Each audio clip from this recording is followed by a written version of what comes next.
25শে December হাজারদুয়ারিতে অর্থাৎ নবাব নগরীতে মন্দা বলছেন সমস্ত ধরনের ব্যবসায়িকরা। কেন? বিস্তারিত জানতে যে কোনো সময়ের কথা চ্যানেলে ব্যুরো রিপোর্ট। আজ 25শে ডিসেম্বর বড়দিন, ছুটির মেজাজে আপামর রাজ্যবাসী। আর তাই রাজ্যের বিভিন্ন পর্যটন কেন্দ্রগুলোতে পর্যটকদের যথেষ্ট আনাগোনা লক্ষ্য করা যাচ্ছে। মুর্শিদাবাদের ঐতিহ্যবাহী হাজারদুয়ারিতেও পর্যটকদের ভিড় লক্ষ্য করা গেল। মূলত ইতিহাসকে একবারে সামনে থেকে দেখার জন্যই এখানে আসেন অনেকে। রাজ্য সহ দেশের বিভিন্ন স্থান থেকে এসেছে পর্যটকেরা। হাজারদুয়ারি দেখার পাশাপাশি চলছে খাওয়া দাওয়ার পর্ব। এছাড়াও মতিঝিল পার্ক, খোশবাগ, কাঠগোলা বাগান সহ আশেপাশের বিভিন্ন ঐতিহাসিক নিদর্শনগুলোতেও পর্যটকেরা ঢুমাচ্ছেন। এর পাশাপাশি মুর্শিদাবাদের ঐতিহ্যবাহী ঘোড়াগাড়ি বা টাঙাতে চড়ছেন পর্যটকেরা। আবার অনেকেই পিকনিক করতেও এসেছেন এখানে। পরিবার, পরিজন, বন্ধুদের সঙ্গে পিকনিক করে আনন্দ উপভোগ করছেন তারা। তবে এখনো পর্যন্ত আগের বছরের তুলনায় কিছুটা হলেও কম ভিড় লক্ষ্য করা যাচ্ছে হাজারদুয়ারিতে। মুর্শিদাবাদ টাঙ্গাচালক ইউনিয়নের সম্পাদক তথা সিআইটিইউ নেতা মনু শেখ জানান, স্থানীয় মানুষেরা থাকলেও এখনো পর্যন্ত পর্যটকদের বাস ছোট গাড়ির সংখ্যা অনেক কম লক্ষ্য করা যাচ্ছে। পর্যটক কেন্দ্রকে ঢেলে সাজানোর ক্ষেত্রে সরকারি উদাসীনতা ও পরিকল্পনার অভাবের জন্য এখানে কম পর্যটক আসছে বলে মনে করছেন অনেকে। মুর্শিদাবাদের হাজারদুয়ারি থেকে ক্যামেরায় রনি সতী পান্ডা রিপোর্ট। এর সময়ের কথা চ্যানেলে সত্যের সন্ধানে আমরা সবাই। আজকে বড়দিনে সবাইকে শুভেচ্ছা জানিয়ে পর্যটনরা আজ থেকে শুরু করেছে।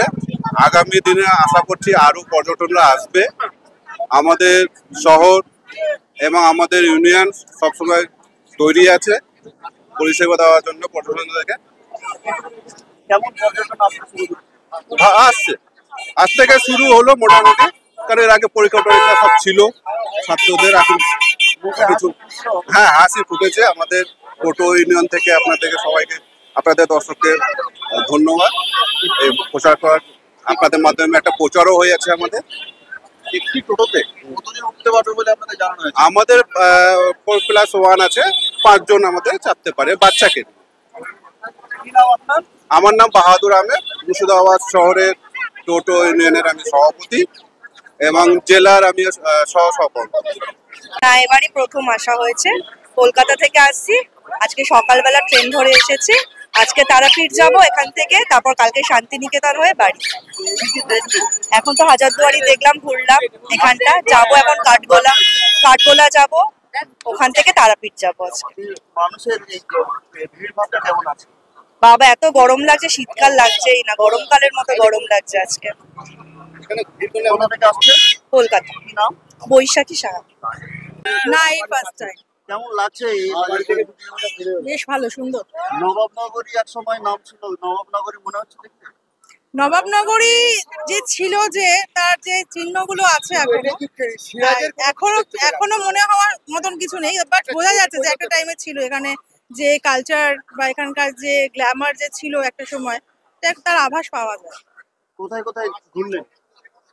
পুরোটাই কমপ্লিট করেছি। আজকে আমরা প্যালেসটা দেখেছি, গতকাল হচ্ছে এখানকার যাই মতিঝিল, সিরাজের যেটা কবরস্থান, 100,000 যে কবরস্থান আছে, হ্যাঁ, জ্যান্ত কবর, এবং কলিজা কাকি বেগমের যেটা, তারপরে হচ্ছে আপনার মির্জাফারের যেটা নেমখারাম দেউরি, সবকিছু কমপ্লিট করেছি।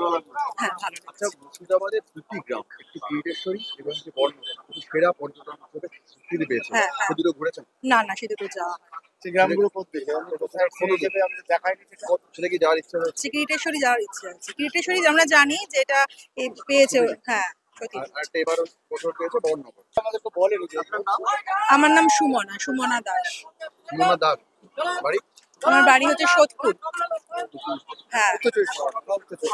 হ্যাঁ, হাজারদুয়ারির আগেও এসেছি। আমরা তো অনেক ছোটোবেলাতে এসেছিলাম, তখন স্টুডেন্ট ছিলাম। তার থেকে অনেক জমজমাট হয়ে গেছে, তার থেকে অনেক ভালো হয়ে গেছে। আগের থেকে অনেকটা স্ট্যান্ডার্ড, সব কিছু যোগাযোগ ব্যবস্থাও ভালো। কোন জায়গা ঘুরলেন? এই মোটামুটি প্রথমেই ঢুকলাম এখানেই হাজারদুয়ারি দেখলাম, ভালোই লাগলো। মানে আগের থেকে অনেকটাই স্ট্যান্ডার্ড, আগের থেকে অনেকটা ভালো। ভেতরে বসতে দিচ্ছে, দাঁড়াতে দিচ্ছে? না, বসতে দেয়নি, এমনি খুব রেস্ট্রিকশান। মানে ফোন অফ করতে হচ্ছে, ফোন সব কিছু বন্ধ রাখতে হলো, ছবি টবি তোলা গেল না, কিন্তু নিষেধ করলেন।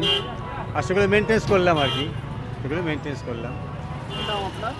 আমার নাম হচ্ছে ডক্টর এন ইসলাম।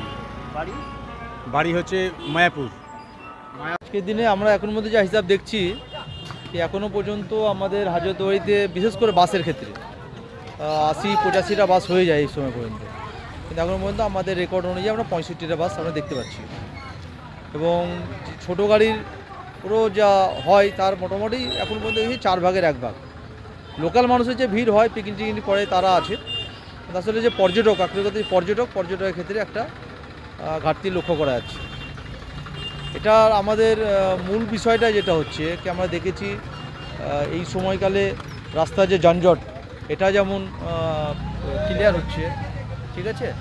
অনুরূপভাবে আপনার বিশেষ করে হাজারদুয়ারি কর্তৃপক্ষের পক্ষ থেকে আমরা দেখেছি কি আমরা দীর্ঘদিন আমরা নানান জায়গায় চিঠি করেছি, আমরা state manager, archaeological survey of India এবং আর্কোলজিক্যাল মিনিস্টারকে করেছি, প্রধানমন্ত্রী, মুখ্যমন্ত্রী সবাইকে চিঠি করেছি যে হাজারদুয়ারিতে যে সমস্যা তৈরি করেছে এবং পর্যটকের সঙ্গে যে খারাপ ব্যবহার তারই ফল হচ্ছে এবারে যে 2024-25-এর যে সিজন, এই সিজনের সময় আমরা দেখছি প্রথম দিন যেদিন প্রচুর লোক হয় সেই দিনকে লোক আমরা লক্ষ্য করছি না। এবং আমরা দেখেছি যে আর্কোলজিক্যাল সার্ভে অফ ইন্ডিয়ার যে এসএ আছেন হরিওম সারান, আমরা বারেবার তার বিরুদ্ধে আমরা কমপ্লেন করেছি, আমরা অভিযোগ করেছি। উনি এখান থেকে অফিস ট্রান্সফার করে রায়গঞ্জে নিয়ে গেছেন, তারপরেও অফিস ট্রান্সফারের নাম করে আপনার হাজারদুয়ারির থেকে যে আপনার আসবাবপত্র নিয়ে যাওয়ার নাম করে আপনি অনেক হয়তো মূল্যবান জিনিসপত্র নিয়ে গেছেন। আমাদের এটা অনুমান, আমরা গাড়ি আটকেছিলাম, আমরা বলেছি মানুষকে, কিন্তু এইবারও কোনো সুরাহা হয়নি। হাজারদুয়ারি কর্তৃপক্ষের পক্ষ থেকে মানে ওনাদের যে উপরে ডিআইপি যারা আছেন তাদের পক্ষ থেকে কোনো রকম ইনকোয়ারির বিষয়টা আমরা লক্ষ্য করলাম না চিঠি করার পরেও। সেগুলোরই একটা তারই প্রতিফলন পড়ে হয়েছে এটা। এবং এখনও পর্যন্ত যাও লোক হচ্ছে, মূল হচ্ছে হাজারদুয়ারি ভিআইপি গেট মূল রাস্তাটা আজকে গ্যাদারিং হচ্ছে, সেই গ্যাদারিং হচ্ছে তবুও শুধুমাত্র হাজারদুয়ারি ভিআইপি গেট দিয়ে প্যাসেঞ্জার টুরিস্টকে ঢোকানো হচ্ছে। 12 করার জন্য মাত্র একটা গেট খুলেছে, অথচ হাজারদুয়ারির পশ্চিম পারে যে গেটটা খুলে দিলে অনেকটা যানজট কমে যায়। নতুন টিকিট কাউন্টার আছে, এটা খুলে দিলে মানুষের যে একটা টিকিট কাউন্টার উপরে যে প্রেসার পড়ছে সেটা কমে যায়, কিন্তু এই দিকে কোনোই হচ্ছে না।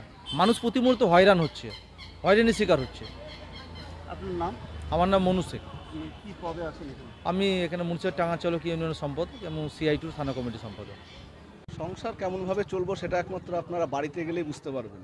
হয়তো এখানে আমি মুখে যেটা বলবো আপনারা হয়তো বিশ্বাস করবেন না, আর বিশ্বাস কেউ করছেও না। আমরা সমস্ত প্রশাসনিক লেভেলে আমরা সব জায়গায় কথা বলেছি, MP, MLA, পৌরসভা, আমরা দিল্লি পর্যন্ত চিঠি করেছি এই বিষয় নিয়ে।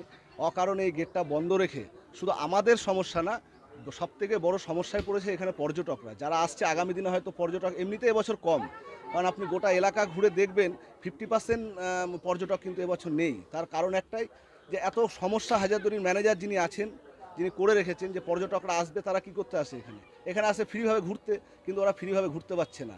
গার্ডেন দেখতে যাবে, গার্ডেনের জন্য পয়সা, এতগুলো গেট থাকা অবধি একটা গেট খুলে রেখে মানুষকে হয়রানি করছে, বয়স্ক মানুষ হেঁটে যেতে পারছে না। কিন্তু এই যে অ্যাডভাইসটা এখানে যেটা পাচ্ছে ওরা সুবিধা পাচ্ছে না, এটা গিয়ে বাইরে প্রচার হচ্ছে, এলাকায় গিয়ে প্রচার হচ্ছে যে ওখানে গিয়ে কোনো সুবিধা নেই, ওখানকার প্রশাসনিক কোনো সুবিধা করছে না, হাজারদুয়ারি যে ডিপার্টমেন্ট আছে তারা কোনো সুবিধা করছে না, মানুষকে হয়রানি করছে, মানুষকে অসুবিধায় ফেলছে, মানুষ কোন দিক দিয়ে ঢুকবে, কোন দিক দিয়ে বেরোবে, এরকম নানান সমস্যা। তারপর এবার আমাদের সমস্যা হচ্ছে বিগত 2 বছর ধরে সমস্যা। তার আগে ধরেন লকডাউনে আমাদের একটা বড় সমস্যা গেছে, সবাই সব কিছু খুলে গেছিলো কিন্তু আমাদের টুরিস্ট স্পট খুলেনি। সেই তখন থেকে আমাদের সমস্যা আজ অবধি চলছে। জানি না এটা আগামী দিনে কি ভাবছে এখানকার প্রশাসন। আমরা প্রশাসনের সমস্ত জায়গায় গিয়েছি কিন্তু তারা কোনো এর ফল আমরা পাইনি। আমরা দিল্লি পর্যন্ত চিঠি করেছি, সেই চিঠির রিপিট আমাদের কাছে এসছে। ইনি এখান থেকে উল্টোপাল্টাভাবে চিঠি করে দিচ্ছে যে না আমরা সমস্ত কিছু খুলে দিয়েছি, কিন্তু আমরা তারপরেও চিঠি করেছি যে আপনারা এসে প্রেজেন্ট দেখুন, এটা স্বচক্ষে এসে দেখে যান যে মানুষ কীভাবে হয়রানি হচ্ছে, পর্যটকরা কীভাবে হয়রানি হচ্ছে। এখানকার ব্যবসায়িকরা যারা ছোটো ছোটো ব্যবসা করে খায়, যারা এটার উপরে নির্ভরশীল, তারা আজকে 2 বছর ধরে বাড়ির সংসার চলছে না। অনেক বাচ্চা কাচ্চাদের পড়াশোনা বন্ধ হয়ে গেছে, অনেক মা বাবা বিনা ওষুধে যেটা কিনতে হয় সেটুকুনও পাচ্ছে না। বাড়িতে অসুস্থ মা বাবা বয়স্ক যারা আছে তাদের ওষুধ খরচা দিতে পারছে না, সংসার তো দূরের কথা, দুবেলা দুমুঠো খাবার জুটছে না। তো যাক, এই বিষয় নিয়ে আমরা সমস্ত জায়গায় গেছি কিন্তু কোথাও কোনো ফল আমরা পাইনি। আর এই বিষয় নিয়ে আমরাও আর সাংবাদিকের সামনে আর হতেও চাইছি না। কি হবে, একই প্রশ্ন বারবার 2 বছর ধরে। আমি নিজে ব্যক্তিগত কিছু না হলেও প্রত্যেক দিন সাংবাদিকের মুখামুখি হয়েছি, কিন্তু কোনো ফল আমরা পাইনি।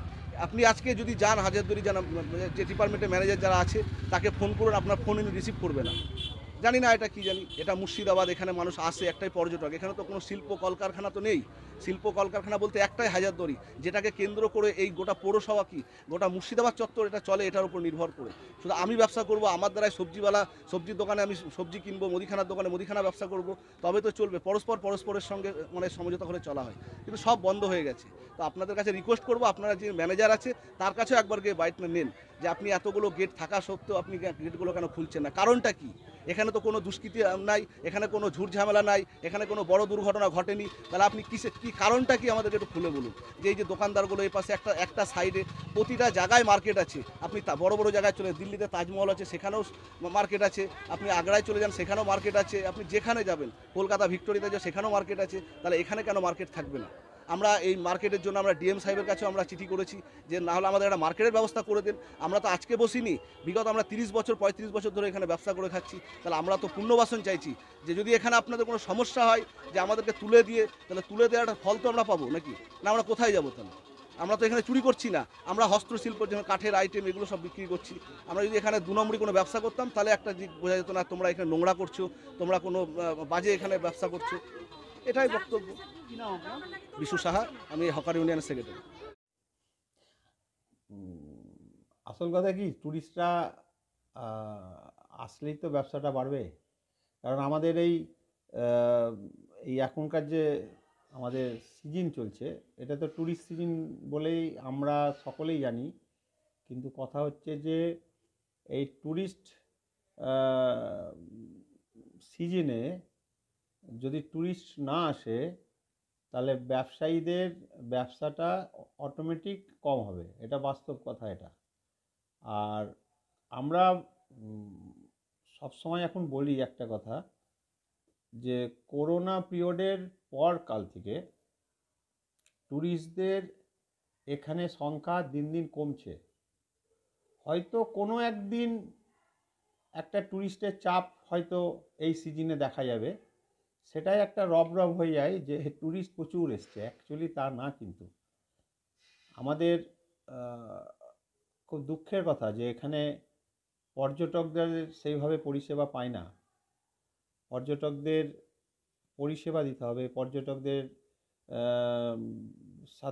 এখানে যারা পর্যটক আসেন তাদের চলাচলের ক্ষেত্রে একটু শিথিলতা রাখতে হবে। বেশি বাধা নিষেধ হলেই কিন্তু পর্যটকরা অফেন্ডেড হয়। আমাদের অভিযোগ কেন্দ্রে একটা অভিযোগ এরকম মাঝে মাঝে হয়, যদিও এখনো পর্যন্ত হয়নি এবছর।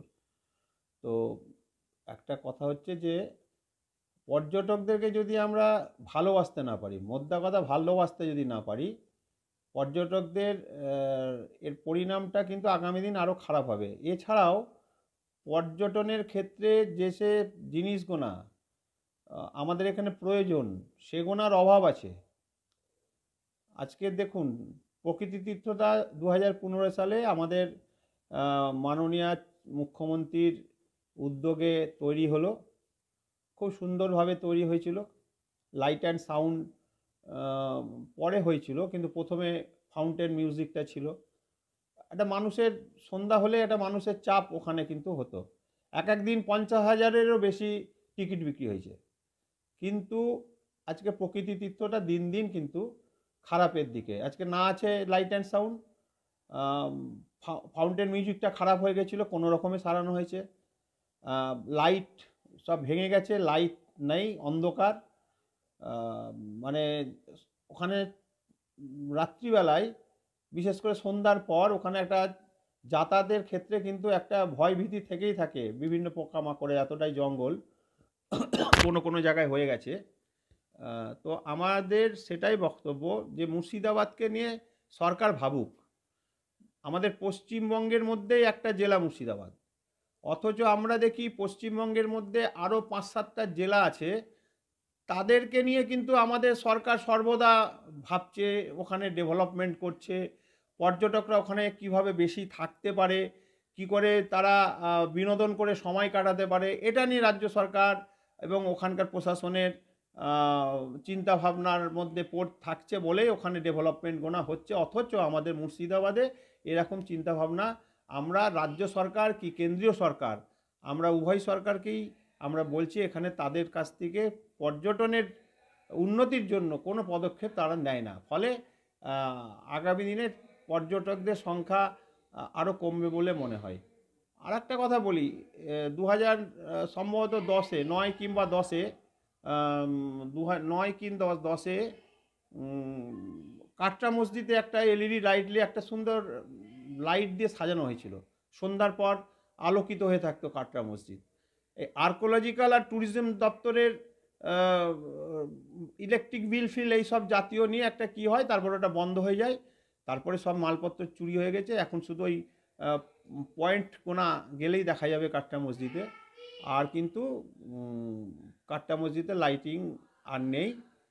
ফলে যেটা একবার হয়েছে সেটা নষ্ট হয়ে গেলে আর সেটাকে সংরক্ষণ কিংবা রক্ষণাবেক্ষণ কোনোটাই এখানে আর হচ্ছে না, ফলে পর্যটকরা এসে কিছু দেখতে পাচ্ছে না, এই জন্য পর্যটক কমে যাচ্ছে। আমার নাম স্বপন কুমার ভট্টাচার্য। আমি আছি Murshidabad heritage and cultural development society এবং আমাদের পর্যটক সহায়তা কেন্দ্রের সম্পাদক।